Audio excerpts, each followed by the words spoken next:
Good afternoon, and welcome to our TV show featuring documentaries revealing the realities behind myths using research and scholarship. I'm your host, Ergün Kırlıkovalı, and I will be with you every Sunday at 4 p.m. Eastern Standard Time. You're welcome to send me your feedback at mythsandrealities.com. Sociology can be a liberating force, which can help us explore and confront widely accepted fallacies that are morally unacceptable. I will expound the concepts of propaganda and perception to show you how the Turkish-Armenian conflict is politicized and falsified by Armenian propaganda. A simple definition of propaganda is the spreading of false information or claims for the purpose of promoting or defaming a cause. Being able to identify propaganda is important to make sure that we are forming our opinions based on facts and not manipulations. In the next episode, I will explore another key concept with you, critical thinking, which helps us discern propaganda from truth. Using critical thinking as a measuring stick, I will highlight the many fallacies in the official Armenian narrative. As Dr. Gwynne Dyer, a London-based independent journalist, put it in 1976, I quote, "The deafening drumbeat of the propaganda and the sheer lack of sophistication in argument, which comes from preaching decade after decade to a convinced and emotionally committed audience, are the major handicaps of Armenian historiography, of the diaspora today." Unquote. Propaganda dates back to the missionary activities of the Catholic Church in 1622. But it was first used effectively during the First World War as a formidable psychological weapon to influence people. Thereafter, it was constantly perfected, reaching a high point in Nazi Germany. Alfred and Elizabeth Lee, in their 1990 book, Sociology For People, classified the propaganda devices into 7 major categories. 1. Name-calling. 2. Glittering generalities. 3. Transfer. 4. Testimonials. 5. Plain folks. 6. Card stacking. And 7. Bandwagon. Each of these devices makes an appeal to the feelings rather than to reason. These propaganda devices are usually employed in combination. To these devices, Alfred Lee later added guilt-by-association and guilt-by-heredity, and their opposites, virtue-by-association and virtue-by-heredity. 1. Name-calling technique involves giving a bad name to a person or a group to arouse instant hostility. The terms genocide denier, fascist, ultranationalist, warmonger, and others create an emotional attitude of hatred toward the person. This is a sad manifestation of Armenian cancel culture, where responsible opposing views are cancelled instead of debated, hence suppressing the free speech. Playwright David Mamet's recent comments on Bill Maher's April 9, 2022 HBO program about free speech were significant. He said, "When people with an opposing view are cancelled, we're going to end up with a totalitarian state." He lamented the impact of cancel culture on the future of America with these words, I quote, "The point is we have to have free speech. Without free speech, we have nothing, because if one group takes the high road, it doesn't matter which group it is. If they're in power long enough, we're going to have a police state. So, when people who state an opposing view are not disagreed with, but are marginalized and cancelled, we're going to end up with a totalitarian state because that's the way human nature works." Unquote. We, the Americans of Turkish heritage, reject Armenian misrepresentations of 1915 and are ready to engage in a civilized dialogue based on historical facts, not hearsay, forgeries and embellishments, or political propaganda materials. We want peace built on fair memory, shared pain, truth, and honesty. 2. Moving on with the ways of propaganda, the second technique is glittering generalities, where the Armenian propagandist uses some impressive ideas which mislead the people, like the unarmed, non-combatant, peaceful, and loyal Ottoman-Armenians, totally ignoring Armenian revolts, terrorism, treason, territorial demands, and the resulting Turkish suffering at the hands of Armenian revolutionaries. 3. The third technique is called transfer, where the Armenian propagandist presents his or her cause as an integral part of a larger cause by identifying the Armenian cause with the collective representation acceptable to the American public at large. They will use religion card, for example, and falsely claim that Armenia was the first Christian nation, whereas it's even recorded in the Bible that Ethiopia was the first Christian nation in 330 AD. You can read about all of these details in the 2012 book, Abyssinian Christianity, the First Christian Nation, written by Portela and Woldegaber. 4. The fourth technique is testimonials, where the Armenian propagandist promotes a fallacy using the name of some distinguished person like a U.S. president, senator, governor, singer, or even a film actor. President Wilson, who uncritically took every Armenian claim at face value, is a good example. 5. The fifth technique is called plain folks, where the Armenian propagandist professes that he or she is just like the plain folks and identifies with their common virtues and vices, while spreading fallacies, as in Armenian efforts to brainwash local folks at cultural events. The sixth technique is card stacking, where the facts are twisted and colored by the Armenian propagandist to suit the Armenian cause and impress his listeners, weaving a story and present it as a true event.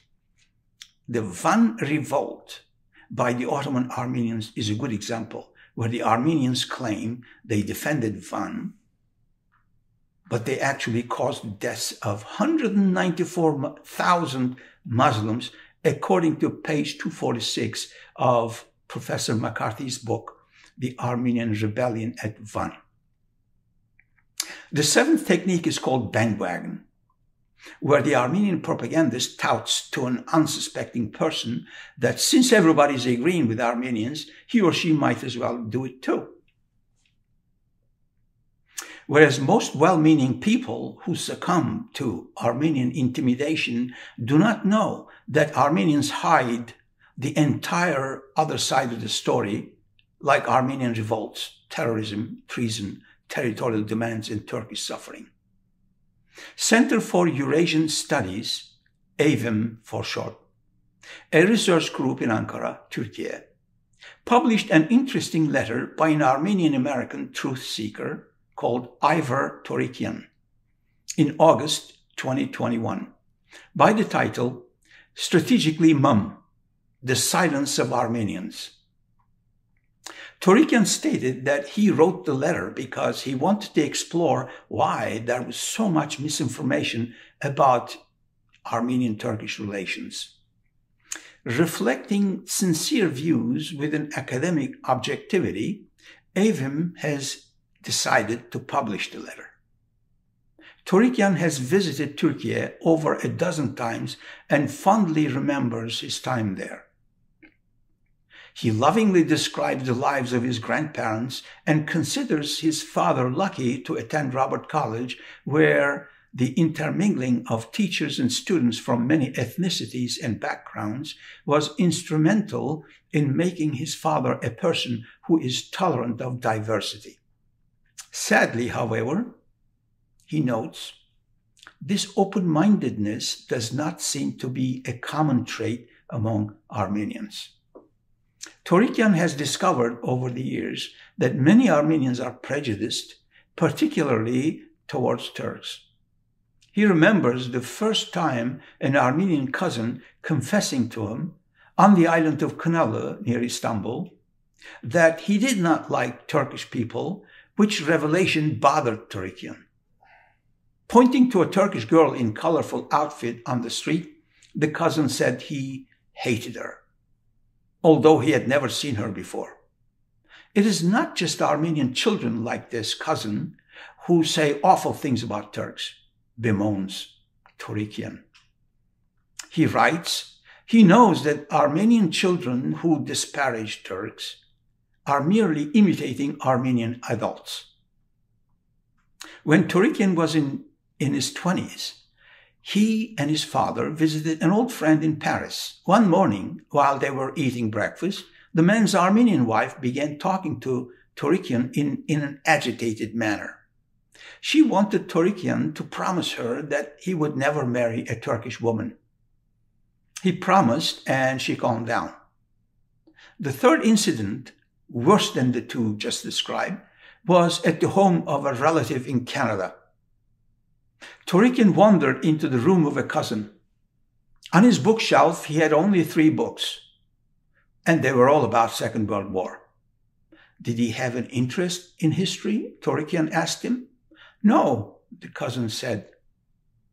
It's just that the cousin thought Hitler did the right thing by trying to exterminate the Jewish people of Europe.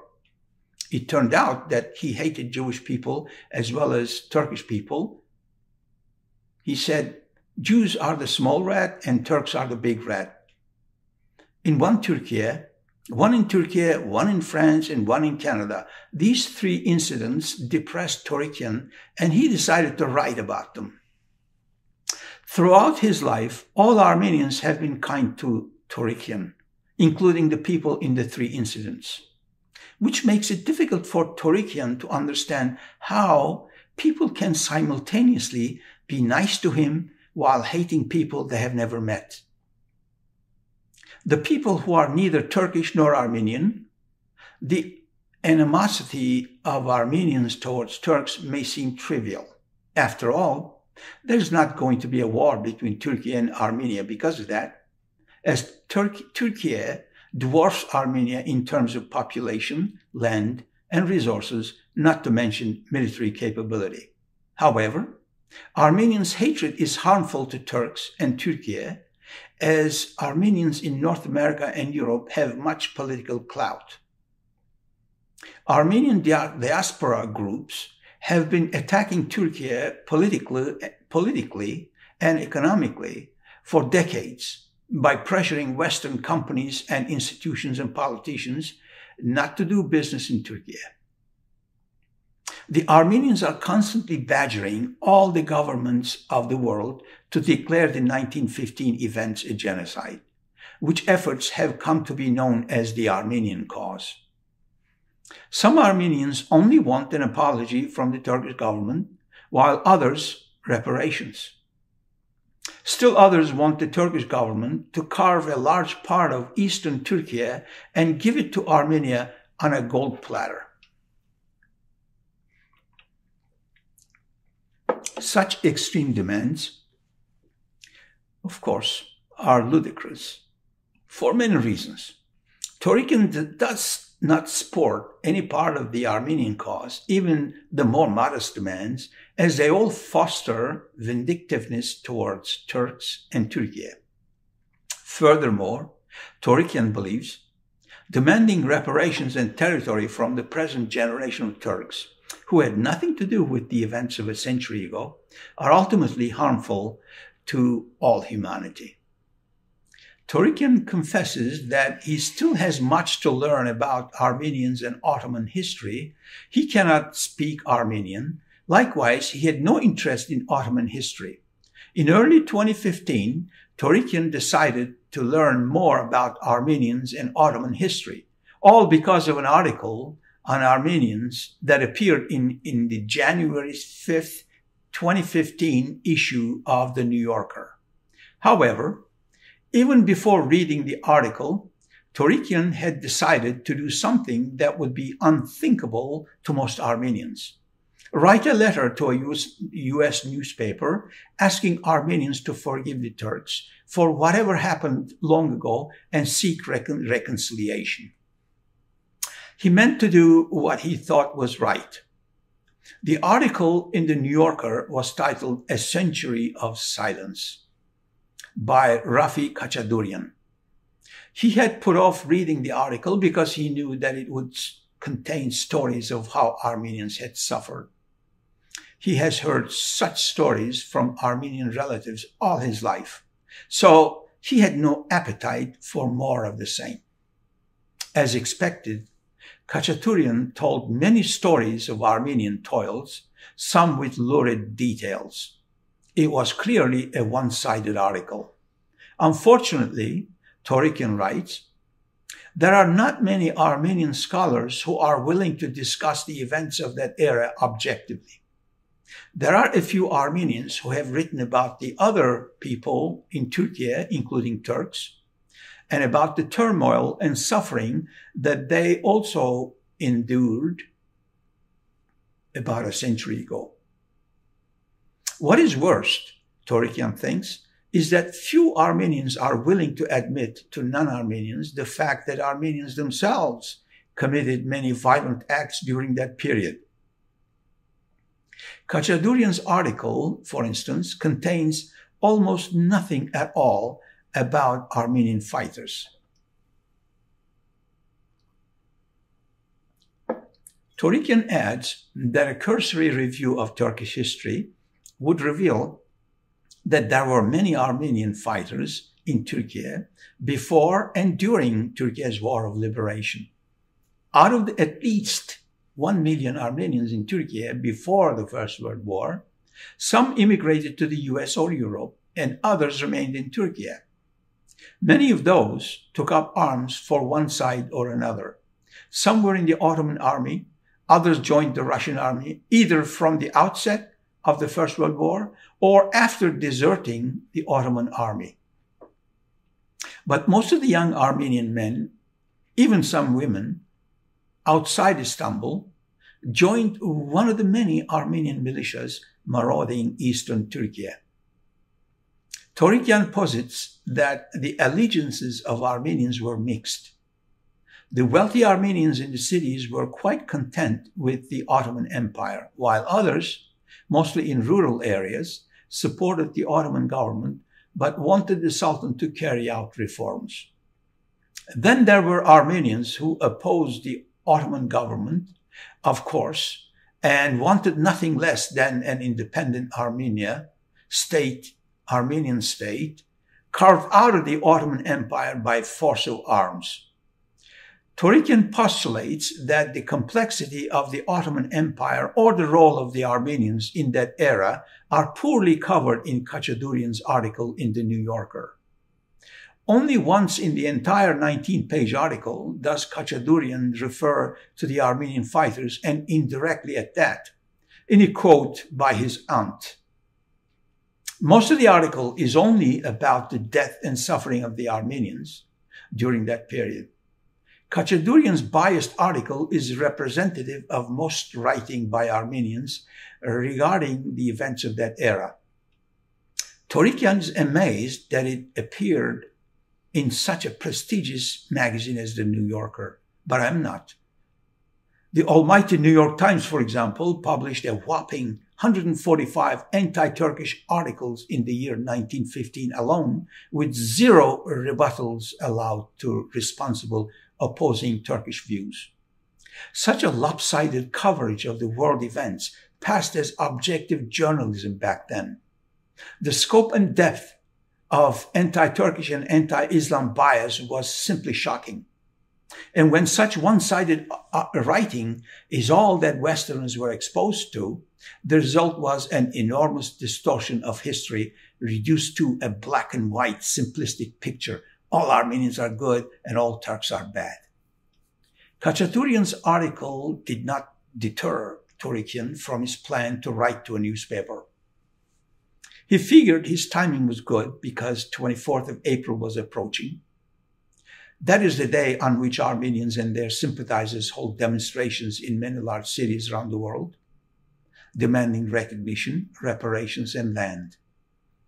Torikian was hoping that his letter would lessen the hostility and bitterness among Armenians that these demonstrations bring up. He went online to get more information about these demonstrations, to mention them in his letter. He was not prepared for what he discovered. Many websites set up by Armenian individuals or organizations or by their sympathizers featured gruesome photos of corpses lying disorderly across fields, of emaciated women and children, and even of decapitated bodies. They're all supposedly photos of Armenians in Turkey in 1915. The photos are usually coupled with demands related to the Armenian cause. The authenticity of some of these photos at these sites has lately come into question. Most unsuspecting people, however, accept them at face value. Torikian believes that all educated Turks know that Armenians suffered in great numbers a century ago and that there is no need for photos, be they authentic or phony. I agree with Torikian on that assumption. However, all Turks also know that Turks also suffered in great numbers during that era. I have often wondered why I have never seen similarly gruesome photos from that era of dead or starving Turks, says Torikian. Torikian, dear Torikian, there are many photos showing Turkish suffering, deaths, and losses, but those photos are censored by the biased Western media and academia.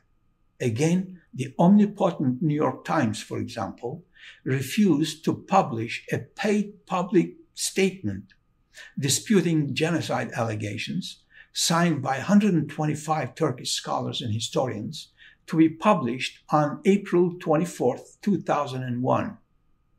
The management of New York Times said the Turkish message was, quote, against the consensus held on the topic of Armenian genocide, unquote.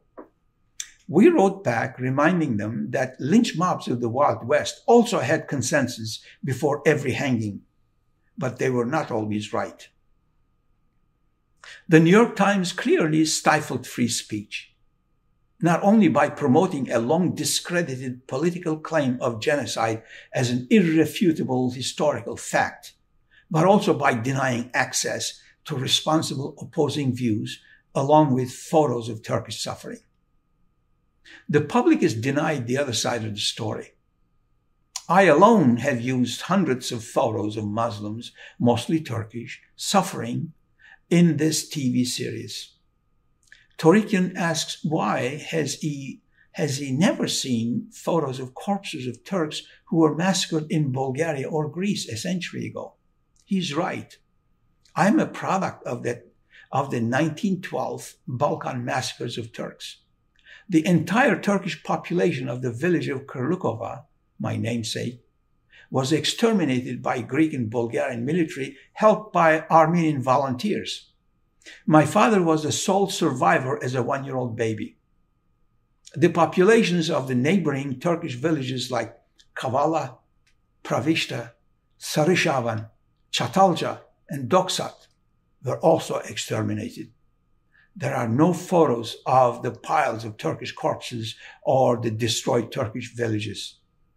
I covered this issue of the Turkish tragedy in the Balkans in episode 60. I will continue with this remarkable letter by an honest Armenian-American, truth seeker, next week. Thank you for joining me. See you next week.